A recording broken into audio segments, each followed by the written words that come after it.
Sam Long. Cheers, bro. Second place, 2 T100 second places in a row. Out of the water in last. What were you? Thanks, man. What were you thinking when you got onto the Aussie exit? You looked behind you, no one there. You looked in front of you, pretty much no one there.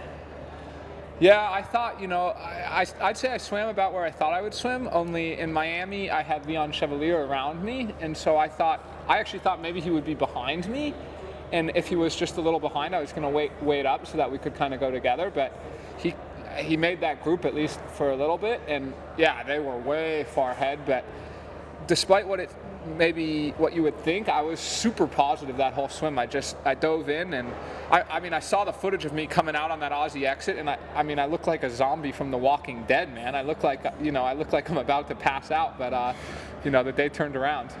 And so, okay, there was a super slow-mo of you in transition one. You were tipping the ice all over yourself. It was like a scene from, Baywatch, and you got a penalty there, a 30-second penalty. But when did you first find out about that? Oh, I found out about the penalty like 14K into the run. Yeah, I had no idea. I'm out here on my own. In fact, I received, I would say the information I received out on the race course was I received no helpful information whatsoever. I wasn't informed about the penalty. Finally, by Dylan McNeese, with the PTO, because I think you guys realize, Sam's got no idea. Yeah. I stopped listening to the crowd because I was hearing oh, you're 6 minutes back. Oh, you're 30 seconds back. Oh, you're about to catch first. Oh, you're in 18th place. Oh, you're in 4th place. And I was just none of this is helpful. I'm just going to focus on myself. Yeah, so did you have much of an idea what was going on around you on the bike? Because you came out of the water last, 4 minutes down. You ended up coming into T2 in 7th, 3 minutes and 20 down from the lead of Yuri Kulin. But did you know where you were in the race on the bike at all? You get a little bit of an idea on the bike, right? Because there's 2 turnarounds per lap, and so you can kind of see. I actually tried to be like a horse with blinders on, because you get out on that first lap, and being 4 minutes down is demoralizing. It's demoralizing, let's be honest with it. And I think the only way you make it not demoralizing is if you just don't pay attention to it. And so instead of obsessing where everyone was and obsessing if I was making up time, I literally said, anytime we're at the turnaround, put my head down and look 3 feet in the road in front of me, and I refused to look to the side. And I was just once I get to 6 laps in, right, 6 out of 8, then I can start to see where the gaps were. And at that point, I could see Yuri he kind of made a breakaway from everyone, and I was kind of catching the rest. And I would have liked, I guess when I envisioned my race, I envisioned coming in a little bit closer to the main group of guys off the bike, right? It was still 2 minutes or something like that. But yeah, these races, anything can happen on the run, and especially in Singapore, anything can happen in the run. So what were you thinking your first few steps? Let's say the first kilometre into the run, where you're 3:20 down, you finish the first K, and you're 3 minutes and 12 seconds down. Did you think you could win? So actually what I was thinking at first was, because I had just passed Jason West on the last lap, so I was Jason West is going to come by, and I was that's my ticket to the front of the race. I was get ready for a run battle with Jason West. So I actually took the first 1K quite easy on the run to let my heart rate get done lower, because I was Jason West is coming by, and if I can grow a pair and go with him, then he's taking me to the front of the race. And of course that ended up not happening, and then I was just running, and I started to kind of get some carrots, right? I started to see people and went with it, and I did know Yuri was quite a bit ahead, but sometimes, when he's not usually the strongest cyclist, and so I thought maybe he went a little above himself on the bike, but I just have to tip my hat to him. He had a great race, and he was in a class of his own today, and yeah, everyone else came into my sights, What was it like when you, on the run, went past Alistair Brownlee, Mick Anu, Kyle Smith, Peter Heinrich? What was that experience like out there? Yeah, I would say it was just a pretty focused experience. I would kind of sit in for just not even a few minutes, maybe 20 seconds on each person, let my heart rate come down, and then I wanted to put a little bit of a surge in to make sure I didn't carry them with me. And Peter Hemrick for sure put up the best fight. He tried to go, and then of course I got a penalty, and then he came by while I got the penalty, and I was oh God, here we go. Now we gotta pass him and beat him again. But that's life, and that's racing. At any point when you finally knew you got that penalty, you went into the tent. Was there ever any anger? Was there any negative emotions, or were you just business, get it done, get back out there? No anger. Actually, again, no negative emotions whatsoever. I mean, at the end of the day, I broke the rule, so you break the rule and you deserve the penalties. And I'm actually quite happy to see the PTO giving penalties. I mean, in my opinion, there's more infringements that happened in this race and every race, and penalties should be given for it. And I should say, like, I had an experience at 70.3 Worlds a few years ago where I got a penalty. I felt it wasn't rightfully deserved, but that doesn't matter. The point was, like, I got so negative on myself in that penalty, and I just let my race get worse, right? So this one's 30 seconds. I was like, the only way it's a truly bad thing is if I let it be a bad thing. So I actually I took a gel in, I stretched for a second, and then I actually used it as a moment to pump the crowd up, and then got on my way. In Miami, you had the fastest bike and run, and you came second. In Singapore, you had the fastest bike and run and come second. What do you have to do in San Fran? Yeah, I mean, we'll see. I've kind of known going into this. Actually, if you look at almost every PTO race ever, you have someone bring something special to win the race. And I think since I'm consistently doing this, I'm not bringing something special. I'm just bringing my normal game. It's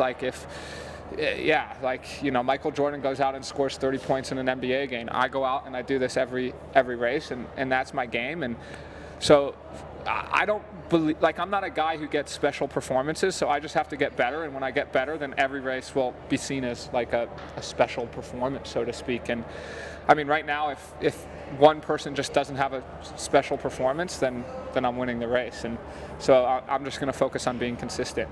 I want to ask you about two people. Magnus Ditlev wasn't here. Knowing what you do now about how the race would have played out, how do you think Magnus would have gone today? Yeah, it's hard. It's hard to say. It's really hard to say how Magnus would have done. Obviously, great competitor. He was out there cheering me on. Yep. He was properly rooting for me, which that makes my heart really warm. And I mean, I like to think he would have done really well. Of course, you never know. I actually think if Magnus had been in the race, it would have if he won, okay, then I would have been farther back. But I actually think when Magnus is in the race, it actually suits me because he's farther up and he pushes the bike, and people have to make a decision: do I go with Magnus or do I not? And I think a lot of people would have gone with him on the bike, and we would have seen a lot of he might have gone and pushed Yuri on the bike, and then Yuri might have gotten out of his comfort zone and blown up, and then you never know what would happen with Magnus either. So yeah, I think you could say, okay, if he was here, I get third, but you also could say if he was here, I would have won the race. So yeah, that's why you got to start the race if you want to be in the conversation. And then obviously the last person to ask you about is Yuri Killen. He won today. He now leads the T100 series with 56 points or 57 points, and you're on 56 or 55, 1 point behind him in second. What did you make of his performance today? I know you said it was special, but what do you make of it in a bit more of a detailed way? Yeah, I mean, he stepped up to the plate and hit a grand slam home run, and he did grab that race and took charge on the bike and never looked back. And I always think it's really cool when you see someone have a breakthrough performance like that. And I also think it's really cool. He's a wild card. He's not even a contracted athlete, Yeah. And I think we're seeing something special coming from the wild cards, and it goes to show mindset isn't necessarily what you think. The contracted athletes, I think we're all oh, we got 2 throwaways, and you're seeing a lot of people with the throwaways are showing up, and 2 out of 2 races are throwaways. But you get 1 wild card shot, and if you blow it, you're not getting another wild card shot. And it's the opposite. You would think whoa, these people, it's a lot of pressure, and that they would cave, but actually everyone getting a wild card, well, other than Arthur Horschel at Miami, but all the wild cards are actually performing big. They're performing big, and because they're hungry and they want another start, and it goes to show you can't take it for granted. The T100 contracted athletes, I think some of us were ooh, cool, we got this, let's just sit on our laurels, while anyone who doesn't have a contract wants a contract. It's the pot of gold at the rainbow that no one can seem to get, but the lucky ones got it. I just have to ask you, you seem so happy You're so friendly, you're so excited, you were like it at Miami, you like it here. Talking to you at these races, at breakfast or at the race or after the race, it's just become one of the funnest experiences in triathlon because you're always happy, you're always energetic, you're always excited. You seem in such a good place. We're sitting here having a wine for half an hour before we do this interview. Has something changed? What's made you so happy? Yeah, a lot's to be honest, a lot's changed. Like it's been a full journey. Like it hasn't been an easy journey for me to get where I am with my mindset. I had to go through some serious low points, and I kind of lost the joy or the spark of triathlon for a bit, you know, like in 2022 for like it still, I think, appeared like I had a pretty good spark, but you know, like my spark when I'm here now, like you can't put it out. And I just started caring so much what people thought about me and thinking about me, and also just like so into the business side, like, oh, I got to make money, and of course I have to make money. I mean, I'm providing for a family of 3, you know, as the sole breadwinner doing this, and of course, but I've now like forgotten all about that. Well, let me say, I'm not the sole breadwinner. Being a stay-at-home mom is like the hardest job ever. It's a way harder job than what I have, and she works way harder than me, no matter how hard I work. So we all work, and it's a team effort. But yeah, I just have a different perspective. Like I've come back.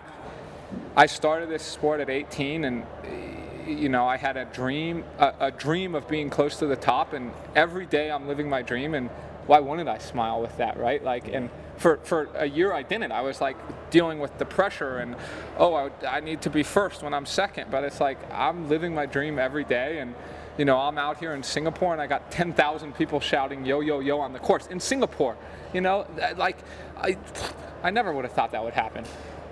Sam Long, second place. Pleasure, mate. Hey, cheers. Let's make it. Well, maybe let's make the next one a first. Amen.